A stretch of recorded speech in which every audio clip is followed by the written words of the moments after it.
Hello everyone, তোমরা সবাই কেমন আছো? আশা করছি তোমরা সবাই খুব ভালো আছো, আর আমিও কিন্তু অনেক অনেক ভালো আছি। আর এখন দেখো বাজে প্রায় দুপুর 3টে নাগাদ। আর এখন দেখো আমরা বেরিয়ে পড়েছি। তো আমরা কোথায় যাচ্ছি না যাচ্ছি সেটা তোমরা পুরো ভিডিওটা দেখতে থাকো, তাহলেই তোমরা বুঝতে পারবে যে আমরা এখন কোথায় যাচ্ছি। তো দেখো আমরা চলে এসেছি এখন লঞ্চ ঘাটে। আর দেখো তারপর আমরা কী যেন বলে এইটাকে, লঞ্চে উঠে পড়েছি। এখানে কত লোক দেখতে পাচ্ছ। আমার না লঞ্চ উঠতে কিন্তু খুব ভয় লাগে, কিন্তু তাও যেহেতু আমার ননদের বাড়ি ওপারে, তাই আমাকে ননদের বাড়িতে যেতেই হয়। আর এখানে দেখো আমার ছেলে দাঁড়িয়ে আছে। ও বলছিলো যে আমি জল দেখবো মা, তাই ওখানেও দাঁড়িয়েছিল মুখটা বাড়িয়ে।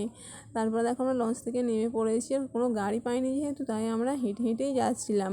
আর ওদিকে তো আমার বড় ননদ দাঁড়িয়েছিল আমাদের জন্যে, তাই আমরা হেঁটে হেঁটে যাচ্ছিলাম। আর দেরি হচ্ছিলো, আমাদের কিন্তু বারবার করে ফোন করছিল। আর দেখো তোমাদের দাদা ভাই আমার ছেলে সামনে হেঁটে হেঁটে যাচ্ছে। আর এদিকে আকাশটা দেখো না প্রচণ্ড মেঘ করেছে জানো তো। তারপরে আবার রেনকোটও নিইনি, খুব তাড়াহুড়োর মধ্যে বের হয়ে পড়েছি।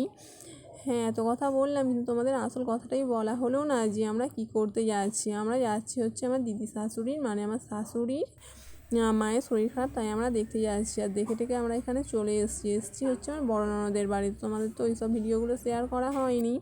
আর তারপর এখানে দেখো পরের দিন আমার নন্দাই মুড়ি মাখিয়েছে, গামলিতে করে চাট করে মুড়ি মাখিয়েছে। এটা আমার নন্দাই, সাদা গেঞ্জি, ওটা তোমরা চেনো। ওটা তোমাদের দাদা ভাই। এখানে বসেছে আমার ছেলে। আর আমি ভিডিও করেছিলাম বলে আমার ছেলে মুখে চাপা দিয়ে হাসছিল। আর এই দেখো এই যে পুঁচকেটাকে তোমরা দেখতে পাচ্ছ, এটা আমার ভাগনা। তারপরে দেখো সব রান্না বান্না হয়ে গিয়েছিলো। আমার বড় ননদ করেছিল মাংসর গ্রেভিটা এত সুন্দর হয়েছিল, আমি আর ভিডিওটা না করে থাকতে পারলাম না, তাই আমি একটু সাইডে দাঁড়িয়ে দাঁড়িয়ে ভিডিও করে নিচ্ছিলাম। আমার বড় ননদ না খুব সুন্দর রান্না বান্না করতে পারে জানো তো। মাংসটা এত সুন্দর করে করে, মানে কি বলবো। আর তারপরে দেখো বিকেলবেলা আমরা বাড়ি চলে আসছিলাম, তখন প্রায় সন্ধে হয়ে এসেছিলো। দেখো তোমার দাদা ভাই আমার ছেলে দিকে বসেছে, আর আমি একটা ইঞ্জিন ভ্যানে বসেছিলাম জানো তো। ভ্যানটা এমনই যাচ্ছিলো, মনে হচ্ছিলো একটু ছিটকে ভ্যান থেকে পড়ে যাবো। আর তার মধ্যে দেখো আমার মুখের মধ্যে একটা গাছের ডাল লেগে গেল, তো খুব লেগেছিলো। তো যাই হোক, এদিকে রাস্তাঘাটটা কিন্তু খুব সুন্দর, আমার তো খুব ভালো লাগে। দেখো চারপাশে রাস্তা, ঘরবাড়ি খুবই কম, রাস্তার চারপাশে গাছপালা, কত সুন্দর একটা পরিবেশ। তার মধ্যে আবার সন্ধে হয়ে এসেছিলো, আমরা তখন বাড়ি আসছিলাম।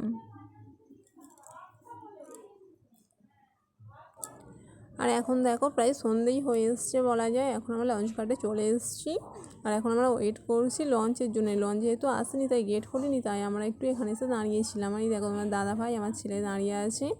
প্রচণ্ড ভিড় মতো হচ্ছিলো, তাই আমার না ঘুম পাচ্ছিল, আর ভালোও লাগছিল না আসতে।